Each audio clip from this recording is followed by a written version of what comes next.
Sa kisame ng isang bahay sa Sagay sa Negros Occidental, may nakitang mga buto na baka raw sa kinatatakutang nilalang na kung tawagin, sigbin. 6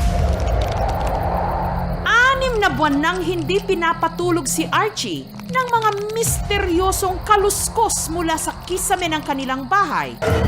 Dito sa Sagay, Negros Occidental. Mga bandang 11:30 ng gabi, 12 o'clock, kakulos-kus na yan dyan sa taas.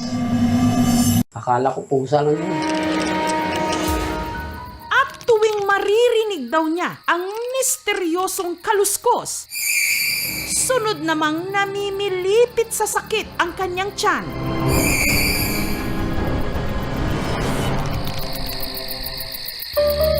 Hanggang gabi nitong May 13, muli na naman niyang narinig ang ingay.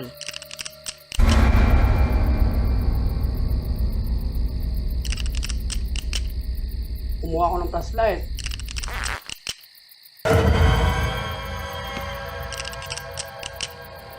At dito tumambad sa kanya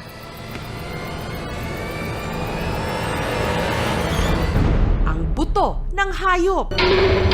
Maliit ang bungo nito, maiiksi ang mga braso at mahahaba ang mga binti. Meron ding mahabang buntot at ang katawan nababalot ng tila hindi raw nabulok na balat.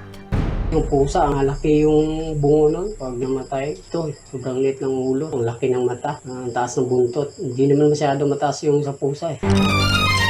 Ang kapitbahay ni Archie na si Dolorosa, kumbinsidong-kumbinsido na mga labi ito ng isang maalamat na nilalang. Pagkakita ko sinangatulan, nakulbaan man ko. Pero ang hambal sang tigulang, tupad naman sang una balay.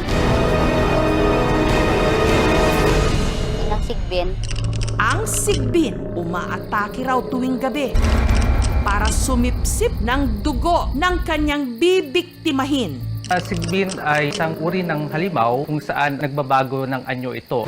Sumisipsip ng mga dugo at kumukuha ng puso ng mga bata at ginagamit ito na agimat. Minsan nagiging aso, pusa, kambing, parang kangaroo rin ito dahil nakakatayo ito. Kaya may abilidad dito maglakad patalikod.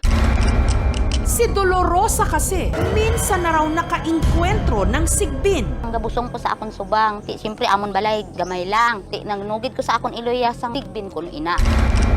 Uy, man ko nahadlok. Sapat man lang na. Sa kanilang bayan kasi, matagal na raw usap-usapan na may pagala-gala talagang sigbin na di umano alaga ng matandang mag-asawa sa kanilang lugar. Kumpirmado daw yung sigbin daw yan. Nagkasakit daw yung mag-asawa, namatay daw. Tapos parang yung sigbin daw nila, lumisan lang. Umiikot-ikot lang yan dito eh. Sa ilang parte ng Kabisayaan, ang sigbin pinaniniwalaan ding may dalang swerte. Katunayan, meron pang araw mayayamang angkan na sadyang nag-aalaga nito. Ang tawag sa kanila, sigbinan. Kaya ang ilan sa mga kapitbahay ni Archie, humihingi ng ngipin at buto nito sa paniniwalang swerte ito sa sugal at negosyo. Ang dami-dami dito araw-araw eh. Baybayaan ko naman. Dahil may araw pa rin daw na sumasakit ang tiyan ni Archie, agad siyang nagpunta sa albularyo. Layo pa ako noon, sinabihan ako noon, matagal na yung sakit mo, bakit ayun ka lang pumunta dito? May nagagabala ba sa'yo sa gabi diyan? May hayop yan dyan sa kabahay nyo. Gulat ako nung nahulaan niya. Kasi hindi niya alam na yung buto na yun, nakuha na namin. Pinayuhan siya nitong itabi ang mga buto. Binalot ito ni Archie sa tela at saka isinilid sa washing machine. Tinatago ko dito sa loob ng tirang washing machine. Pag di ko kasi nilagay dito, hindi yun siya sipte. Minsan may daga dyan, pusa, ngat-ngatin tong buto niya to. Hindi ko pa daw po pwede galawin hanggang hindi ako gumaling. Marami na rin nagka-interes na bilhin kasi yung buto niya nga. Lagay daw nila sa museo. Simula nung kuha na namin yung buto na yan, minsan-minsan na lang masakit yung tiyan ko eh. Pero madalas pa rin daw siyang nakakarinig ng kaluskos tuwing gabi. Sabi ko kung kasama nyo to, pwede nyo na kunin yung buto. Dito lang yun sa bahay. Hindi rin nila kinuha eh. Sa unang gabi ng interview kay Archie, nag-abang ang aming team hanggang sa Susunod, buto ng misteryosong nilalang na nakita sa isang bahay sa bayan ng Sagay sa Negros Occidental. Pinaghihinalaang labi ng maalamat na sigbin. Yung pusa, ang laki yung bungo nun. Pag namatay, ito, sobrang liit ng ulo. Tapos, ang laki ng mata, ang taas ng buntot. Ang lokal na pamahalaan ng Sagay, sinuri ang labi. First time ko rin itong nakita yon sa buong buhay ko. Labi nga kaya ito ng sigbin, ang makatindig balahibong revelasyon. Susunod na. Buto ng hindi matukoy na hayop o nilalang. Nakita sa kisame ng bahay sa Sagay, Negros Occidental. Ang hambal sang tigulang, kikita sa kuno sang inang sigbin. Sa kanilang bayan kasi, matagal na raw may kwento-kwento tungkol sa mag-asawang sigbinan na may alaga raw talaga na 3 sigbin. Nagkasakit daw yung mag-asawa, namatay daw. Tapos, parang yung sigbin daw nila, lumisan lang. Umiikot-ikot lang yan dito. Gayunman, kahit na nakuha na ang buto nito, si Archie, madalas pa rin daw makarinig ng kaluskos sa kisame. Sabi ko kung kasama nito, pwede niya nakunin yung buto. Nag-abang sila sa oras kung kailan madalas daw itong nagpaparamdam. Pero wala silang narinig na kaluskos. Ngunit bago pa nila simulan ang interview kay Archie, ang aming kamera makailang ulit na nagloko. Ito, last. Yung mission sa bilos na lang. Naramdaman ko din yung mablahibo ko, ba tayo eh. Parang ayaw niya. Tapos, nung umalis na kayo, malabog na naman dun sa taas eh. Nitong Biyernes, sinuri ng Sagay City Veterinary Office ang mga buto. Hindi na siya ako rin. First time ko rin itong nakita yon sa buong buhay ko.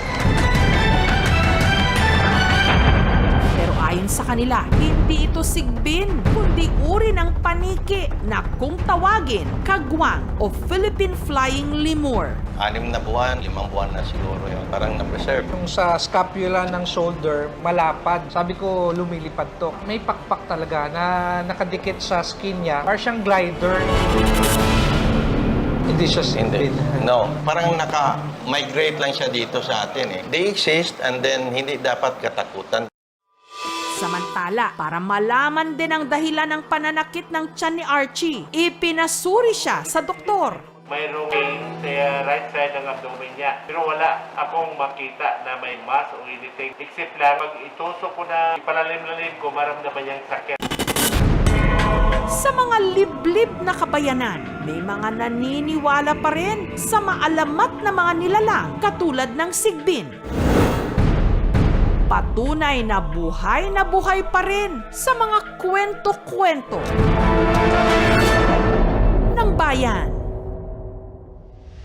July 28, Blood Moon. Nung di umano, may nangyaring kakatwa sa barangay Kauswagan sa Cagayan de Oro. Alas 9 ng gabi nung may narinig si Joel sa kanyang manukan. Meron kami narinig ng mga uni ng mga ibon na malalaki. Uwak ang tawag sa amin, yung crew. Ganun na yung huni. Pero malalaki. Yung hinalanan, aswang. Pagsilip niya raw sa labas, wala naman siyang nakita. Pero bandang 1:00 ng madaling araw, nagising siya sa walang tigil na mga tahol. Maingay yung aso kasi. Pagdating ng 3, bigla tumahimik paligid dito lahat. Wala na kaming narinig na ibang mga uni. Kinaumagahan, laking gulat na lang daw niya sa tumambad sa kanya. 21 sa mga alaga niyang manok patay. 21 ka lahat ng manok, matay. Pero kahit isang patak ng dugo, wala raw bakas. Masugat kasi doon, lieg. Tinanggalan ng balahibo sa lieg. Tsaka dito, sa may batok. Tsaka yung iba, dito na sa tinanggal ng laman loob. Makalipas ang 2 linggo, 10 pa sa mga manok ni Joel ang namatay. At nito lang Martes, 2. Hindi raw naniniwala si Joel na aso ang may kagagawan nito. Hindi aso talaga. Nakatanggal kasi lahat sa tali. Ang tali kasi sa manok, hindi basta-basta matanggal yan. Parang binuksan talaga lahat. Pinakawalan. Ngayon, hinala na namin, sigbin. Ang sigbin, kinatatakutang bahagi ng ating alamat. Nahahawig daw sa kambing na walang sungay. Ang tenga, sinlaki ng palad ng tao. Ang ulo, nakayuko sa gitna ng mga paa. Ang mahaba nitong buntot, ang ipinang-aatake raw nito. Pabaliktad kung ito'y maglakad at may kakayahang maging invisible. Di umano, ang sigbin sumisipsip ng dugo. Mostly, ang sigbin is commonly naka-encounter sa kanya is yung mga taong nakatira sa bulubundukin, yung malapit sa forest, or yung mga farmers. Nakatira raw ang mga ito sa mga banga na napapalabas lang daw ng mga kung tawagin, sigbinan. Ang mga sigbinan, karaniwan daw mayayamang pamilya na naniniwalang swerte sa kanila ang mga sigbin. Malakas ang kutob ni Joel. Sigbin ang umatake sa kanyang mga alaga. Meron daw kasi talagang sigbin sa kanilang barangay. Kasi dito, maraming tao na dito nagsasabi. Sila talaga nag-aalaga. Ito, kalmo to. Yan, ito. May kalmo to, 4 to. Ito. Wasak talaga yan. May naiwan din daw bakas ng paa ang sigbin. May nakita kami, footprint, pero malalaking apak. May apak siya na parang beer. Forma yan, ganun. Ganun yan eh. Tapos yung apak na parang ganun 4. Kuko niya. Dahil dito, nagdesisyon si Joel na putulin ang mga punong di mano pinagtataguan ng sigbin. Para makita namin kung may kababalagan na nangyari na talaga. Sigurado si Joel, hindi peste ang dumali sa kanyang mga manok. Buwan-buwan kami dito, nag-immunize eh. Kumpleto ng vitamins yun. Pero hindi lang pala si Joel ang naniniwalang may sigbin sa kauswagan. Pati ang kanyang ina, nakakita na raw nito. Nakita na naman si Bin, yung malaking pulmon. Ako lang nakakita din. Pakairok gid siya. Dako kay siya dalunggan. Itong pagtaraan ako ko nga dili man iro pod. Sigbin jud siya, mun anak, mura siya iro. Ito nga raw ang pumatay sa ama ni Josefina na si Mang Policarpio. Naglakaw siya ba, murang naiya lang na kanan ang sigbin. O sinipsip yung dugo. Dinala namin sa hospital na ingon sa doktor, wala ng pag-asa. Pero sa kuang pa among papa, ingon gid sa sigbin ang nagpaak sa iya.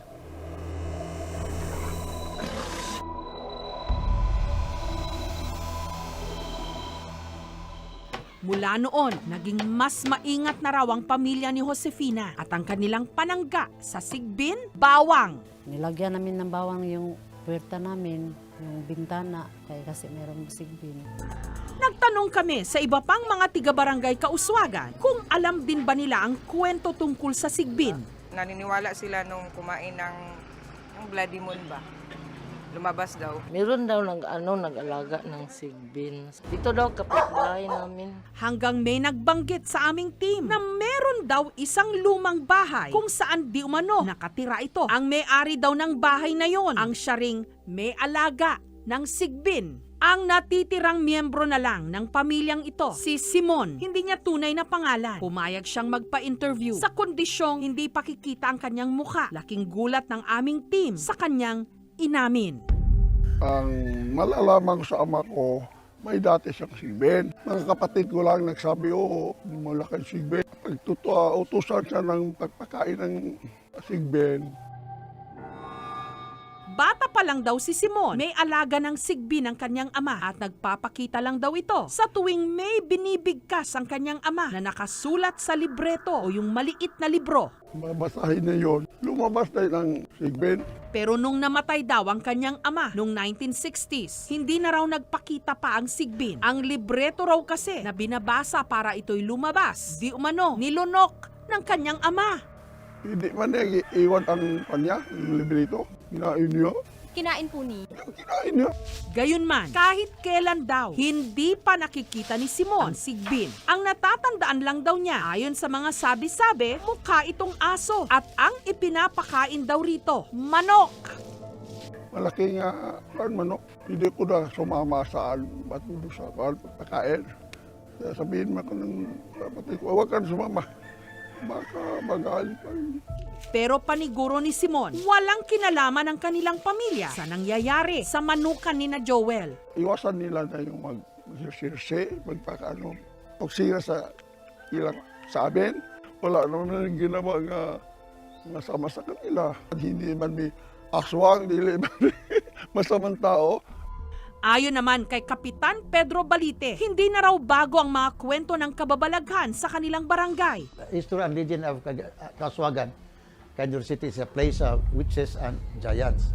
At saka, mayroon na nagsabi sa kwento sa amin, marami daw parang aswang, pero we cannot prove, no? Mula raw nung nangyari ang insidente sa manukan ni Joel, mas lalo raw nilang pinaigting ang pagroronda tuwing gabi. We go deeper and deeper para yun makuha namin kung ano talagang totoo. Pero ano nga ba talaga ang itsura ng nakita raw ni Josefina na sigbin? Nagdala ang aming team ng artist para ma-sketch ito. Lahi man siya sa askal. Patuwad.